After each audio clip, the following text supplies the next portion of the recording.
Hello students and Jai Hind. I welcome you all to my channel. I hope you all are doing well. सब खैरियत से हैं, ध्यान रख रहे हैं अपना, कंसिस्टेंसी के साथ सब मेहनत कर रहे हैं अपने एग्जामिनेशंस के लिए एंड पूरी शिद्दत के साथ में सब एफर्ट्स दे रहे हैं। तो इसी नोट पे आज का सेशन शुरू करते हैं। 14 अगस्त 2025 का द हिंदू और इसके इम्पोर्टेंट करंट अफेयर्स हमें आज के सेशन में डिस्कस करने हैं for UPSC civil services 2026 prelims as well as mains and जितने भी दूसरे आपके अपकमिंग कॉम्पिटिटिव एग्जामिनेशंस हैं, चाहे एसएससी हो, चाहे रेलवे के पेपर हो, चाहे स्टेट पीएससी के एग्जामिनेशंस हो, चाहे बैंकिंग के पेपर हो या और भी कोई दूसरा एग्जामिनेशन हो जिसपे करंट अफेयर पूछा जाता है, उन सब के लिए भी 14 अगस्त की क्या क्या इंपॉर्टेंट न्यूज़ हैं वो हम लोग डिस्कस करेंगे एंड ये देखेंगे कि अगर यहाँ से क्वेश्चंस पूछे गए तो एमसीक्यूज कैसे फ्रेम किए जा सकते हैं, क्वेश्चंस किस तरह से बनाए जा सकते हैं। तो काफ़ी कुछ है आज के सेशन में जानने के लिए, काफ़ी सारी चीज़ें हैं जो आपकी प्रिपरेशन को आपकी एक्सपेक्टेशन से ज़्यादा इन्हांस करेंगी। इसी नोट पे शुरू करते हैं 14 अगस्त 2025 का द हिंदू, इसके इंपॉर्टेंट करंट अफेयर। पहला समाचार ये रहा, देखते हैं। इस समाचार में हमको बात करनी है इंडिया के पहले प्राइवेट कंस्टिलेशन ऑफ सैटेलाइट्स के बारे में। थोड़ा सा आपको बैकग्राउंड देता हूँ तब ज़्यादा अच्छे से आपको बात समझ में आएगी। यहाँ पर ये जो टर्म इस्तेमाल हो रहा है कंस्टिलेशन ऑफ सैटेलाइट्स, इसका पहले क्या मतलब होता है वो हम लोग समझ लेते हैं। कंस्टिलेशन ऑफ सैटेलाइट्स का मतलब होता है ग्रुप ऑफ सैटेलाइट्स। अगर आपने किसी काम के लिए किसी एक आउटपुट या किसी एक ऑब्जेक्टिव को ध्यान में रखते हुए एक ग्रुप ऑफ सैटेलाइट्स को अगर अंतरिक्ष में किसी कक्षा में स्थापित किया, अब इसमें 2, 4, 5, 10 सैटेलाइट्स भी हो सकती हैं, 500 भी हो सकती हैं, 1000 भी हो सकती हैं, डिपेंड करता है कि आप किस तरीके का ऑब्जेक्टिव अचीव करना चाहते हैं। मगर अगर इन सारी ग्रुप ऑफ सैटेलाइट्स को जिनको आपने स्पेस में भेजा है एक सर्टेन ऑर्बिट में या फिर कई सारे ऑर्बिट्स में अगर आपने इनको स्थापित किया है और इनकी मदद से अगर एक आउटपुट या फिर कोई एक रिजल्ट आप निकल कर ला रहे हो, कोई एक आउटपुट निकाल रहे हो या फिर कोई सर्विस अगर आप डिलीवर कर रहे हो, तो ये जो सैटेलाइट्स होती हैं, इनका जो कंस्टिलेशन होता है, ये जो सैटेलाइट्स होती हैं, इसका जो ग्रुप होता है, इसको बोला जाता है कंस्टिलेशन ऑफ सैटेलाइट्स। तो इसका जो सबसे बढ़िया एग्जांपल अगर हम लोग लें, तो एक तो है आपका जीपीएस, ग्लोबल पोजिशनिंग सिस्टम। इसमें कई सारी सैटेलाइट्स हैं, उनका एक पूरा का पूरा कंस्टिलेशन है, जिसकी मदद से आप जीपीएस की सर्विसेज प्रोवाइड कराते हैं। आप बता देते हैं कि भाई किसकी लोकेशन क्या है। दूसरा, इसी का जो एक आपका हमारा देसी वर्जन है नाविक। तो नाविक में भी हम लोगों ने 7 या 8 सैटेलाइट्स का पूरा एक कंस्टिलेशन लॉन्च किया और उसकी मदद से हम भी वही काम करते हैं आपके इंडिया के लिए जो जीपीएस पूरी दुनिया के लिए करता है। एक और इसका एग्जांपल अगर हम लोग लें तो वो है इलॉन मस्क की कंपनी स्टारलिंक। काफ़ी लोगों ने इसका नाम सुना होगा, जिन्होंने नहीं सुना उनके लिए बता रहा हूँ कि स्टारलिंक जो है वो सैटेलाइट इंटरनेट प्रोवाइड कराती है।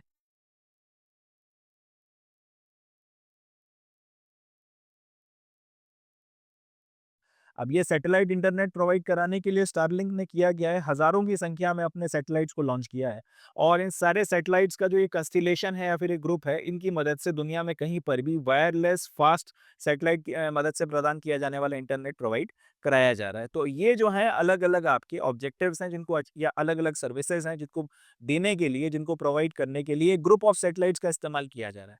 कहीं पर अपने नाविक जैसे जो प्रोग्राम है इसमें 7 या 8 सैटेलाइट्स का इस्तेमाल हो रहा है, जीपीएस में उससे ज़्यादा सैटेलाइट्स का यूज़ हो रहा है, ये स्टारलिंक की मदद में हज़ारों सैटेलाइट्स का इस्तेमाल हो रहा है, तो ऐसे ग्रुप ऑफ सैटेलाइट्स को हम लोग कंस्टिलेशन ऑफ सैटेलाइट्स बोलते हैं।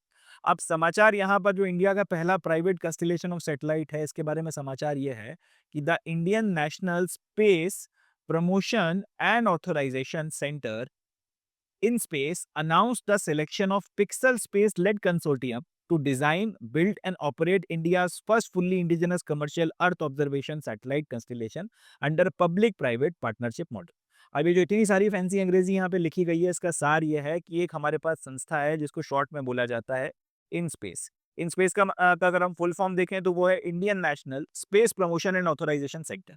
ये संस्था की जिम्मेदारी है कि प्राइवेट सेक्टर, जो हमारा प्राइवेट सेक्टर है जो स्पेस की फील्ड में आना चाहता है या प्राइवेट सेक्टर जो स्पेस के सेक्टर में काम करना चाहता है, इनको कितना स्पेस देना है और किस तरीके से इनको जो है प्राइवेट सेक्टर की मदद लेनी है, जिसकी मदद से अपना जो इंडिया का पूरा स्पेस सेक्टर है उसकी इकोनॉमी को ग्रो किया जा सके, वो सारी चीज़ें देखने की जिम्मेदारी इन स्पेस के ऊपर थोड़ा सा इसको भी समझाता हूँ पहले। इसरो भारत की सरकारी स्पेस एजेंसी है और इसके अपने प्रोजेक्ट्स हैं। वो जो भी प्रोजेक्ट चला रही है वो सारे सरकार के पैसे की मदद से या सरकार से जो अनुदान उसको मिलता है या वो खुद भी अपना जो थोड़ा बहुत कमाती है उसकी मदद से वो सारे प्रोजेक्ट्स को फाइनेंस करती है। अब जैसे-जैसे इसरो एक स्पेस एजेंसी के तौर पर बड़ी हो रही है, वैसे-वैसे अब ये संभव नहीं है कि वो छोटे से लेके छोटा काम जितना भी अपने प्रोजेक्ट का है, वो सारा का सारा करे, या स्पेस की मदद से जो सर्विसेज़ प्रोवाइड की जाती हैं, उसके लिए वो सारी सर्विसेज़ वो खुद ही प्रोवाइड करे। तो अब यहाँ पे जिस तरह से अमेरिका में हुआ कि नासा बहुत बड़ा हो गया, तो उसके बाद में अल्टीमेटली नासा को अपने बहुत से काम आउटसोर्स करना पड़े और प्राइवेट सेक्टर को स्पेस की फील्ड में लाना पड़ा। एग्जैक्टली वही काम अब हमारे यहाँ भी हो रहा है कि प्राइवेट सेक्टर को धीरे-धीरे अब स्पेस की फील्ड में लेकर आया जा रहा है। तो इसके लिए हम लोगों ने एक संस्था बनाई है जिसका नाम है इनस्पेस। ये लोग अब ये देखते हैं कि भाई इस प्राइवेट सेक्टर को कितना जो है आपको कितना टेक्नोलॉजी ट्रांसफर करना है, इन लोगों को किस तरीके के प्रोजेक्ट्स देने हैं, इसके लिए किस तरह से इनकी हेल्प करनी है, ये सारी चीज़ें देखने की जो ज़िम्मेदारी है, वो इनस्पेस की। अब इनस्पेस वालों ने रिसेंटली एक बिडिंग करवाई थी। ये लोग क्या चाह रहे हैं कि आपकी अर्थ ऑब्जर्वेशन के लिए सैटेलाइट्स का एक पूरा का पूरा कंस्टेलेशन बनाया जाए। अब अर्थ ऑब्जर्वेशन सैटेलाइट्स क्या होती हैं, वो भी हम लोग आगे डिस्कस करेंगे। मगर फिलहाल इतना समझिए कि अर्थ ऑब्जर्वेशन सैटेलाइट्स का एक कंस्टेलेशन बनाया जाए, मतलब इनका एक ग्रुप बनाया जाए और ये बनाया जाएगा पब्लिक प्राइवेट मॉडल के तहत में। यानी कि इसमें सरकार का भी पैसा लगेगा, इसमें प्राइवेट सेक्टर का भी पैसा लगेगा और दोनों पार्टनरशिप करेंगे, टेक्नोलॉजी ट्रांसफर होगा और 10 तरीके की चीज़ें होंगी और इसकी मदद से ये group of satellite earth observing group of satellites का कंस्टेलेशन बनकर तैयार होगा। अब इसके लिए प्राइवेट सेक्टर से अलग-अलग लोगों से जो है फिर आपके वो जो निविदाएँ मंगवाई जाती हैं। एक तरीके से आप ये कह सकते हैं कि इसके लिए टेंडर निकाला गया था। तो टेंडर मंगवाया गया, उस टेंडर का फाइनली अनाउंसमेंट किया गया इनस्पेस के द्वारा कि भाई एक पिक्सल स्पेस करके कंपनी है, इन पिक्सल स्पेस इंडिया के नाम से जो कंपनी है, इसके द्वारा जो कंसोर्टियम को लीड किया जा रहा है, उनको हम लोग इस पब्लिक प्राइवेट पार्टनरशिप में शामिल करें। पिक्सल स्पेस एक स्पेस कंपनी है और कंसोर्टियम का मतलब ये है कि इनके साथ में और भी कुछ ग्रुप ऑफ कंपनी है, सब लोगों ने मिलकर इकट्ठे जो है एक बोली लगाई है, उसमें पिक्सल स्पेस शायद सबसे बड़ा प्लेयर होगा, इसलिए इनका नाम जो है पिक्सल स्पेस कंसोर्टियम रख दिया गया। अभी जो पिक्सल स्पेस कंसोर्टियम है या पिक्सल स्पेस इंडिया के द्वारा जो लेड कंसोर्टियम है, इन लोगों को जो है ये ठेका मिला है जिसमें पहली बार भारत का fully indigenous commercial earth observation satellite बनेगी। यानी कि एक तो पूरी तरह से भारत में ही इनका निर्माण होगा, भारतीय आपका जो भी टेक्नोलॉजी और मटेरियल है उसकी मदद से बनाया जाएगा। दूसरा, ये कमर्शियल रहने वाली है, यानी कि इन अर्थ ऑब्जर्विंग सैटेलाइट्स का जो भी सर्विसेज वगैरह होगी उसके लिए आप चार्ज करेंगे, उसके लिए आप पैसा कमाएँगे। अब वो सरकार से पैसा कमाते हैं या प्राइवेट सेक्टर जो है वो आपका इंडिविजुअल कस्टमर से चार्ज करता है, वो बात की बात है। तो ये अपना समाचार हो गया कि pixel space India lead consortium जो है, इसको इनस्पेस वालों ने चुना है और इनके साथ में मिलकर अब पब्लिक प्राइवेट पार्टनरशिप के तहत में भारत की पहली indigenous commercial earth observation satellites का पूरा एक समूह या फिर पूरी की पूरी कंस्टेलेशन को बनाया जाएगा। अब ये अपना समाचार हो गया। अब ये जो पिक्सल स्पेस इंडिया है, ये बैंगलोर में बेस्ड है, बैंगलोर से ये लोग काम करते हैं और इनके कंसोर्टियम में और कौन-कौन सी कंपनीज़ हैं? एक का नाम है पियर साइड स्पेस, एक का नाम है सेटश्योर एनालिटिक्स इंडिया और एक का नाम है ध्रुव स्पेस। तो ये 3 कंपनी और साथ में ये पिक्सल स्पेस, 4 लोगों ने मिलकर ये बोली लगाई थी और इनकी मदद से जो है इन 4 लोगों को या फिर इस पूरे कंसोर्टियम को, जिसमें 4 कंपनियाँ आती हैं, जिसको लेड कौन कर रहा है? पिक्सल स्पेस इंडिया, इन लोगों को अल्टीमेटली ये ठेका मिला। अब ये पहली बार हुआ है इंडियन हिस्ट्री में कि स्पेस सेक्टर जो है या फिर एक स्पेस सेक्टर में जो प्राइवेट कंसोर्टियम है, वो लगभग 1200 करोड़ रुपए अपने आने वाले अगले 5 सालों में खर्च करेगा, जिसमें कि ये 12 जो है state of art earth observation satellites बनाकर तैयार की जाएंगी। मतलब ये कि पब्लिक प्राइवेट पार्टनरशिप के तहत में 12 सैटेलाइट्स बनेंगी। इन 12 अर्थ ऑब्जर्विंग सैटेलाइट्स के कंस्टेलेशन को बनाने के लिए अब ये जो 3 प्लस 1 ये 4 कंपनियों का कंसोर्टियम है, आने वाले अगले 5 सालों में 1200 करोड़ रुपए खर्च करने वाला है।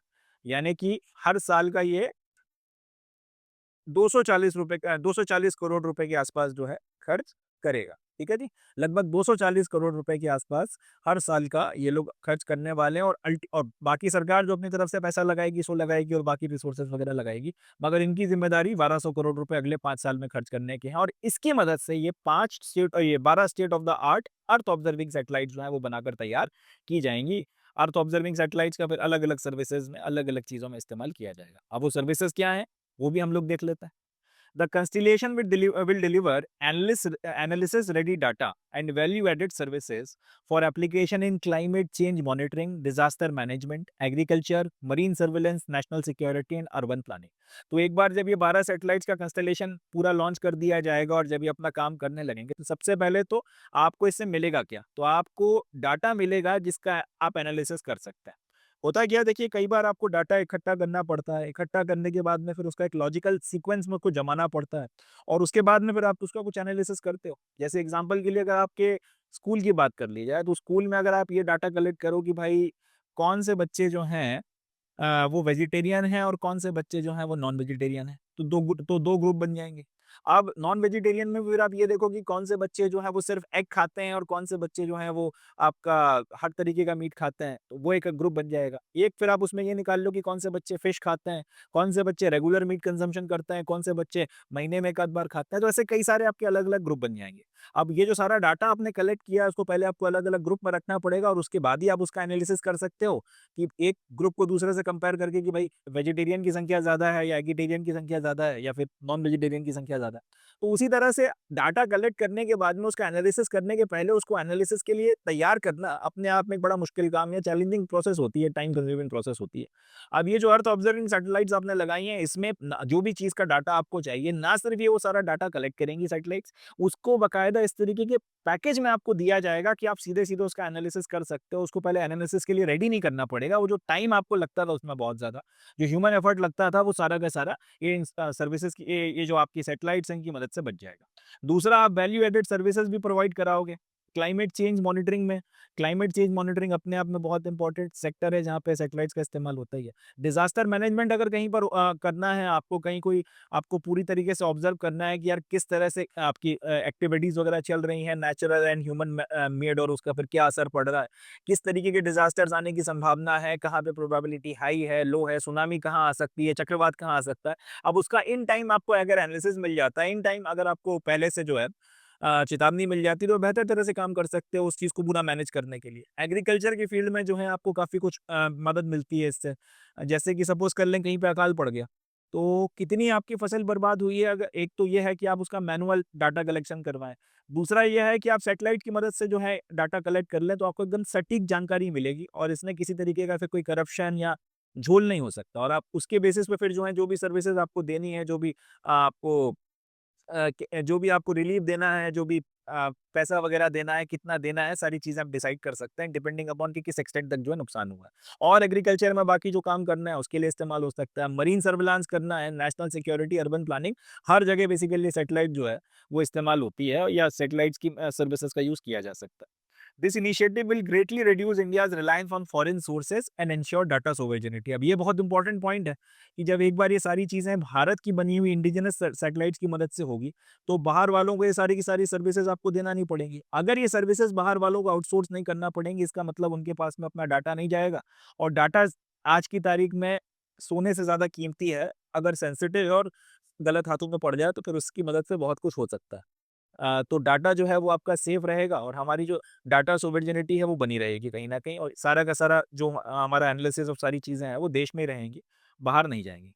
This also reflects coming of age of India's private space sector and its capability to lead large-scale technologically advanced and commercially viable space sector। यहाँ से ये भी समझ में आता है अपने को कि धीरे-धीरे भारत का प्राइवेट सेक्टर बड़ा हो रहा है और वो इतना कैपेबल हो रहा है कि उसको अब जो है टेक्नोलॉजिकली सोफिस्टिकेटेड, एडवांस और बड़े-बड़े कमर्शियली वायबल प्रोजेक्ट्स जो है दिए जा सकते हैं, जिसकी मदद से ना सिर्फ स्पेस सेक्टर कमाएगा, ये एक्सपैंड करेगा तो फिर यहाँ पे नौकरियाँ भी आएँगी एंड मोस्ट इम्पोर्टेंटली अब जिस तरह से नासा को कॉम्प्लीमेंट करता है वहाँ अमेरिका का प्राइवेट स्पेस सेक्टर, ये भी धीरे-धीरे इसरो को कॉम्प्लीमेंट करना शुरू करेगा और इसकी मदद से जो हम चाहते हैं कि आने वाले वक़्त में भारत जो है वो लीड करे स्पेस सेक्टर को, ये चीज़ कहीं न कहीं इसकी मदद से हो पाएगी। तो एक ये बहुत इंपॉर्टेंट एस्पेक्ट है और इसके चलते ये चीज़ जो है एक बहुत अच्छा समाचार है कि इससे अपने को ये समझ में आ रहा है स्पेस अब एक सीरियस बिज़नेस के तौर पर प्राइवेट सेक्टर में कंसिडर किया जाने लगा है। तो ये अपना न्यूज़ हो गया, that's it from this news. अब नेक्स्ट न्यूज़ देखते हैं। इस समाचार में अब हम लोग बीएसएफ के कैडर रिव्यू के बारे में बात करेंगे। ये न्यूज़ वैसे तो डे 1 के जितने भी पेपर हैं, रेलवे, एसएससी और बैंकिंग, पीएससी सबके लिए इम्पोर्टेंट है। मगर ख़ास तौर पे ये न्यूज़ डिफेंस सेक्टर के जो हमारे एस्पिरेंट्स हैं, जो national defence academy, combined defence services, AFCAT और इसी तरीके के दूसरे एग्ज़ाम्स की प्रिपरेशन कर रहे हैं, उनको इस समाचार को ख़ास तौर पे अच्छे से प्रिपेयर करना चाहिए। And CAPF, central arm police forces, जो अगले साल 2026 में होगा, उसके लिए भी ये न्यूज़ हमारे काम की है। एक रेलेवेंट और एक इम्पोर्टेंट करंट अफेयर ये बन जाता है। तो देखते हैं बीएसएफ का कैडर रिव्यू के बारे में अपने कुछ समाचार में बात करनी है। न्यूज़ ये है कि यूनियन होम मिनिस्ट्री ने अप्रूव कर दिया है the first ever cadre review of border security force personnels. Important है, क्या है, यूनियन होम मिनिस्ट्री ने पहली बार आज़ादी के बाद जब से बीएसएफ बनी है उसके बाद से पहली बार जो कैडर रिव्यू है बीएसएफ के फोर्स के सारे जो आपके पर्सनल्स हैं उनका, इसको अप्रूव कर दिया। इसमें होगा ये कि ग्रुप बी और ग्रुप सी के जितने भी एम्प्लॉइज़ हैं बीएसएफ के या बीएसएफ की जितनी भी आपकी फोर्स है उसके वो सारे कर्मचारी जो ग्रुप बी की कैटेगरी में आते हैं या ग्रुप सी की कैटेगरी में आते हैं, बेसिकली कांस्टेबल से लेके इंस्पेक्टर तक, इन सब का प्रमोशन किया जाएगा। इंपॉर्टेंट पॉइंट है, समझिएगा। कैडर रिव्यू में क्या किया जाता है, आपके जो एम्प्लॉइज़ होते हैं जिनको बल्क में एक से एक साथ प्रमोशन दिया जाता है, उस प्रोसेस को बेसिकली कैडर रिव्यू कहा जाता है। बीएसएफ में इसके पहले अभी तक कैडर रिव्यू नहीं हुआ था। यानी कि जिसको भी प्रमोशन मिलना था वो उसकी जो भी प्रोसेस होती थी, मगर ऐसा कभी भी नहीं होता था कि इकट्ठा एक साथ लंप में या बल्क में जो है आप एक साथ उठा के बहुत सारे प्रमोशंस करते थे। ऐसा पहली बार जो है कैडर रिव्यू के तहत में किया जा रहा है। ग्रुप बी के जितने भी आपके कर्मचारी हैं आपके बीएसएफ में, या ग्रुप सी के जितने भी कर्मचारी हैं, ये या तो ये कांस्टेबल से लेके इंस्पेक्टर तक की रैंक में आते हैं। अब जिसको भी जितना जो भी उसके हिसाब का प्रमोशन है इस कैडर रिव्यू के बाद में किया जाएगा और सबको जो है अपना-अपना प्रमोशन जो भी मिलना है वो मिलेगा। बीएसएफ को 1965 में बनाया गया था। इंडो पाकिस्तान वॉर जो हुआ था 1965 का, उसके बाद इसका इंसेप्शन हुआ था। उसके बाद जैसा कि इसमें लिखा भी है ऊपर की फर्स्ट एवर कैडर रिव्यू, उसके बाद पहली बार जो है इस तरीके का कैडर रिव्यू किया जा रहा है। अब सवाल उठता है कि ऐसा क्यों किया जा रहा है? 1965 में अगर ये बनी थी, 50 साल से ऊपर हो गए हैं संस्था को बने हुए, इस ऑर्गेनाइजेशन को, तो पहली बार इस तरीके से कैडर रिव्यू आखिर करने की ज़रूरत क्या पड़ गई? तो जवाब ये है कि कैडर रिव्यू के एब्सेंस में हो ये रहा था कि जो कांस्टेबल्स थे वो सर्विस से 1 या 2 आपके प्रमोशंस के बाद में रिटायर हो जा रहे थे, जबकि ऑब्जेक्टिव ये है कि कम से कम 5 प्रमोशन जो है एक कांस्टेबल को मिलने चाहिए। यानी कि अगर कोई व्यक्ति कांस्टेबल के तौर पर बीएसएफ में भर्ती होता है, तो ऑब्जेक्टिव ये है कि भाई अगर पूरी सर्विस कर कर रिटायर हो तो कम से कम जो है 5 प्रमोशन उसको मिलने चाहिए। 5 प्रमोशंस मिलेंगे और उसके बाद में जो है वो रिटायर होगा। कम से कम 5 प्रमोशन उसके होंगे। अभी तक हो ये रहा था कि ज़्यादा से ज़्यादा 1 या 2 प्रमोशन जो है उसको पूरी सर्विस में मिल रहे थे और उसके बाद में वो रिटायर हो जा रहा था। तो ये जो हो रहा है और ये जो होना चाहिए इसके बीच में गैप बहुत ज़्यादा है। 5 प्रमोशन मिलने चाहिए आपकी भर्ती से लेके रिटायरमेंट तक की पूरी सर्विस के बीच में, और भर्ती से लेके रिटायरमेंट तक की पूरी सर्विस में 1 या 2 प्रमोशन अगर दिए जा रहे हैं तो कहीं न कहीं ये एक सामने वाले का जो है मोरल तोड़ने वाली बात है। एक होता है कि आप अपनी तरफ से जो है अपना बेस्ट परफॉर्मेंस देते हो ये सोचकर कि यार इससे शायद मेरे प्रमोशन में जल्दी हो जाएगी। मुझे अगर मेरा एनुअल जो सीआर अच्छा लिखा जा रहा है तो इससे मेरा प्रमोशन जो है उसको लेकर शायद मैं ज़्यादा आशान्वित रह सकता हूँ। मुझे शायद अपना प्रमोशन जितने टाइम पे मिलना है उससे ज़्यादा मिल जाए तो 5 की जगह अपनी सर्विस में 6 प्रमोशंस लेकर जाऊँ। इस तरीके से एक मोटिवेशन जो है कहीं न कहीं बना रहता है। एक आपको एक आशा रहती है कि आपके जो हार्ड वर्क है उसको नोटिस किया जाएगा, उसको पुरस्कृत किया जाएगा। मगर अगर ये चीज़ नहीं की जाएगी तो ज़ाहिर-सी बात है कहीं न कहीं आपका जो मोरल है, आपका जो मोराल है, उसमें एक कमी तो आएगी। अब आपको पता है कि नौकरी इसलिए करनी है कि घर में की तनख्वाह चाहिए और रिटायरमेंट इतने वक़्त में होगा, इतना प्रमोशन-वमोशन मिलने की कोई उम्मीद नहीं है, मिल गया तो ठीक है, नहीं मिला तो ठीक है। तो कहीं न कहीं भले ही वो आदमी अभी भी जो है अपने एफर्ट्स पूरी ताकत से मारेगा, मगर एक एफिशिएंसी होती है, वो एफिशिएंसी गिरेगी ही गिरेगी। एक मोटिवेशन जो है कहीं न कहीं मरेगा ही मरेगा। और ये बीएसएफ जैसी संस्था के लिए अच्छी बात नहीं है, क्योंकि बीएसएफ को पाकिस्तान और बांग्लादेश की बॉर्डर पे डिप्लॉय किया गया है। इतने सेंसिटिव, और बांग्लादेश में जब से पिछले साल वो इश्यू हुआ है उसके बाद से ये इतना सेंसिटिव बॉर्डर हो गया है कि अब इसको ऐसे ही जो है खाली नहीं छोड़ा जा सकता। यहाँ पर भी जो है अब आपको बहुत विजिलेंट रहने की ज़रूरत है। ऐसी स्थिति में अगर आपके ट्रूप्स का मोरल डाउन होगा तो ये बहुत अच्छी बात नहीं है, और इसी चीज़ को समझते हुए यूनियन होम मिनिस्ट्री ने, क्योंकि बीएसएफ उनके अंडर में आती है because it is a central arm police force. ये समझिएगा बीएसएफ एक सेंट्रल आर्म पुलिस फोर्स या फिर अर्धसैनिक बल है और ये होम मिनिस्ट्री के तहत में आता है। तो उन्होंने अल्टीमेटली डिसाइड किया है कि नहीं, कैडर रिव्यू करो, जितने भी लोगों के आपके प्रमोशंस आपके बचे हुए हैं सबको जो है इकट्ठा प्रमोट करो। कांस्टेबल से जिसके भी 2, 3, 4 प्रमोशंस बनते हैं दे दो। इंस्पेक्टर कोई भर्ती हुआ है उसके जो 2, 3, 4 जो भी प्रमोशंस बन रहे हैं दे दो, और सबको जो है भाई खुश रखो, क्योंकि आपका सिपाही अगर आपके देश के लिए जान देने को तैयार है, तो नेशन को कम से कम उसका जो ड्यू क्रेडिट है, वो उसको देना ही चाहिए और देना ही पड़ेगा। इस थॉट प्रोसेस के साथ में पूरा का पूरा काम किया जा रहा है। तो ये अपना समाचार हो गया। क्वेश्चंस यहाँ से कौन-कौन से बनेंगे? पहला तो यही बनेगा कि बीएसएनएल में कितनी बार कैडर रिव्यू हो चुका है? जवाब हो जाएगा पहली बार हो रहा है। दूसरा ये कि कैडर रिव्यू का मतलब क्या होता है, तो इसमें बल्क या मास प्रमोशंस जो है वो किए जाते हैं। तीसरा ये कि बीएसएफ किस साल बनी थी, जवाब है 1965 के बाद बनी थी। चौथा ये कि बीएसएफ में अगर कोई व्यक्ति भर्ती होता है तो जनरली कितने आपके प्रमोशंस उसके आपके प्रोजेक्टेड रहते हैं, कम से कम 5 प्रमोशन। और ये किसी एग्जाम में नहीं पूछा जाएगा, ये आपको ऐसे पता होना चाहिए, कभी इंटरव्यू वगैरह में कहीं पे सीएपीएफ वगैरह में काम आ सकता है कि मिनिमम 5 प्रमोशंस जो है एक्सपेक्टेड रहते हैं कि दिए जाएंगे। एंड बीएसएफ कहाँ-कहाँ डिप्लॉयड है? जवाब है पाकिस्तान और बांग्लादेश की बॉर्डर पर ये आपकी फ़ोर्स डिप्लॉयड है।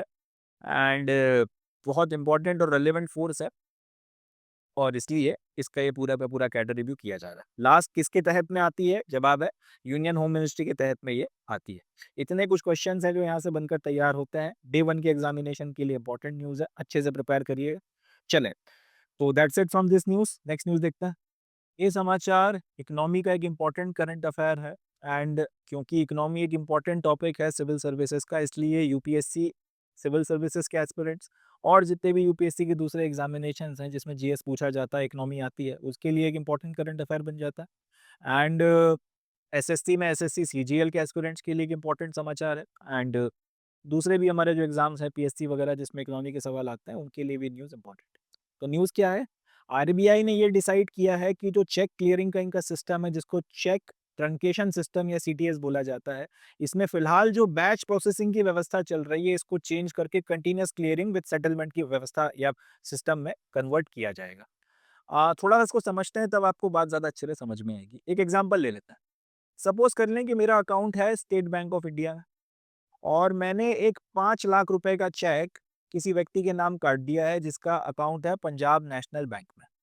अब ये व्यक्ति गया 5 लाख रुपए का चेक इसके हाथ में मैंने दे दिया कि जाके अपना कैश करा ले। अब ये व्यक्ति गया, इसने ये 5 लाख रुपए का चेक जो है अपने पंजाब नेशनल बैंक में दे दिया। अब ये पंजाब नेशनल बैंक वाले क्या करेंगे कि इसकी एक फ़ोटो खींचेंगे। फ़ोटो वगैरह जो है वो इसकी क्लिक करेंगे और इसकी फ़ोटो को क्लिक कर वो आगे भेज देंगे चेक क्लियरिंग हाउस में। यहाँ पे आपका चेक ट्रंकेशन सिस्टम या सीटीएस जो है वो काम करता है। ये चेक क्लियरिंग हाउस में जो है इसको भेज दिया जाएगा।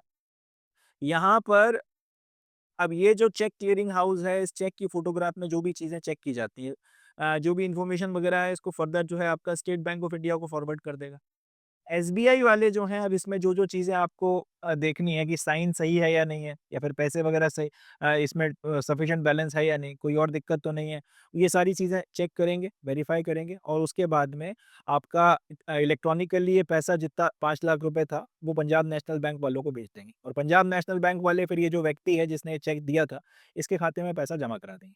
अब ये जो पूरी प्रोसेस हुई है, इसमें चेक ट्रंकेशन सिस्टम का फ़ायदा ये होता है कि पंजाब नेशनल बैंक वालों को ये चेक की जो फ़िज़िकल कॉपी है कहीं पे भेजनी नहीं पड़ी। मैंने ये चेक काटा, चेक जिस व्यक्ति के नाम काटा था वो व्यक्ति इसको लेकर गया अपने बैंक में उसने दे दिया।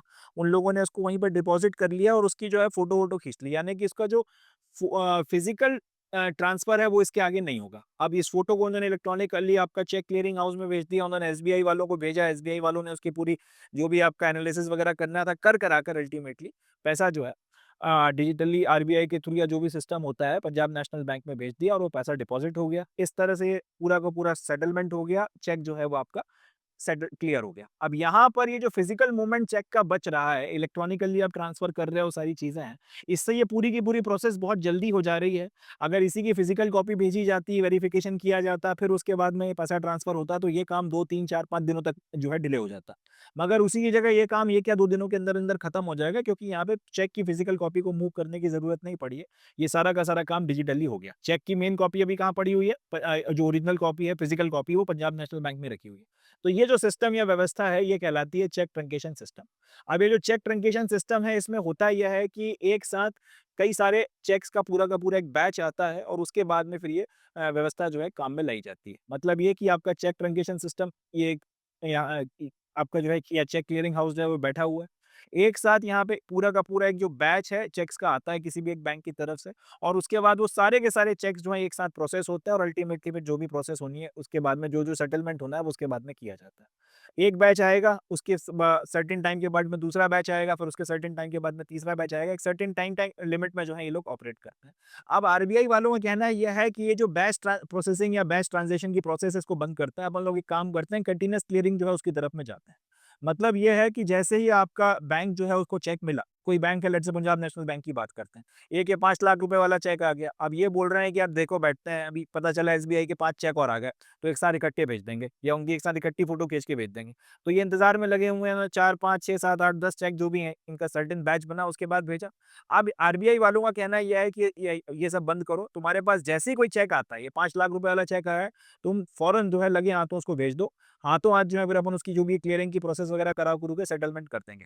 अब इस इंतजार में मत बैठो कि 5 लाख के साथ में कोई 1 2 लाख का चेक भी आ जाए, फिर एक 3 लाख का भी आ जाए, फिर ये सारे 4-5 चेक इकट्ठे हो जाएँ, तब अपन लोग इसको भेजेंगे और उसके बाद में इसकी क्लियरिंग कराएँगे। अब ये व्यवस्था जो है नहीं रहेगी। जैसे ही तुम्हारे हाथ में कोई चेक आता है, तुम भैया उसको क्लियरिंग के लिए आपका जो है इसमें आगे भेज दो और उसकी फिर अल्टीमेटली अपन जो है क्लियरिंग वगैरह हाथों हाथ करा के उसका ट्रांज़ैक्शन या सेटलमेंट वगैरह करा देंगे। अब ये नहीं है कि 5 चेक, 10 चेक, 15 चेक, 20 चेक के पूरा का पूरा आपका बैच आएगा, उसके बाद ही क्लियरिंग वगैरह होगी। इससे होगा ये कि आपका जो ये पूरा का पूरा ट्रांज़ैक्शन टाइम है, ये और ज़्यादा कम हो जाएगा। अभी अगर 1 दिन या 2 दिन लग रहा है तो पता चला आज सुबह आपने 10 बजे जो है 10 बजे आपने सुबह-सुबह चेक काटा है, शाम को दोपहर में 2 बजे तक या शाम के 5 बजे तक जो है वो चेक आपका क्लियर हो गया। जो कल क्लियर होता है या परसों क्लियर होता है, इस तरीके से आपका जो पूरा का पूरा प्रोसेस है वो और ज़्यादा फास्ट हो जाएगा। ये जिस सिस्टम जो मैं ये जो ट्रांसफॉर्मेशन बैच प्रोसेसिंग से लेके कंटीन्यूअस क्लियरिंग का ये ट्रांसफॉर्मेशन लाने का फैसला जो है आरबीआई ने चेक ट्रंकेशन सिस्टम के बारे में किया है। और सारे बैंक्स को ये एडवाइस भी कर दिया कि अपने कस्टमर्स को इसके बारे में एडुकेट इन्फॉर्मेशन दे दी जाए कि चेक क्लियरिंग की प्रोसेस अब ज़्यादा तेज़ हो गई है, तो अब बड़े-बड़े ट्रांज़ैक्शंस अगर उनको करने हैं, बड़े चेक चेक काटने हैं, तो वो किया जा सकता है, जल्दी उसका सेटलमेंट हो जाएगा। तो ये अपना समाचार हो गया, ये पूछा जा सकता है, इम्पोर्टेंट है और इसको अपने को अच्छे से प्रिपेयर करना है। चलें, that's it from this news, next news देखते हैं। So with this we come to end of today's session. आज के सेशन में बस इतना ही। अब मैं मिलता हूँ आपसे नेक्स्ट सेशन में जिसमें हम 15 अगस्त 2025 का द हिंदू और उसके इंपॉर्टेंट करंट अफेयर्स को डिस्कस करेंगे। तब तक के लिए अपना बहुत ध्यान रखें, खुश रहें और मेहनत करते रहें। Thank you. जय हिंद।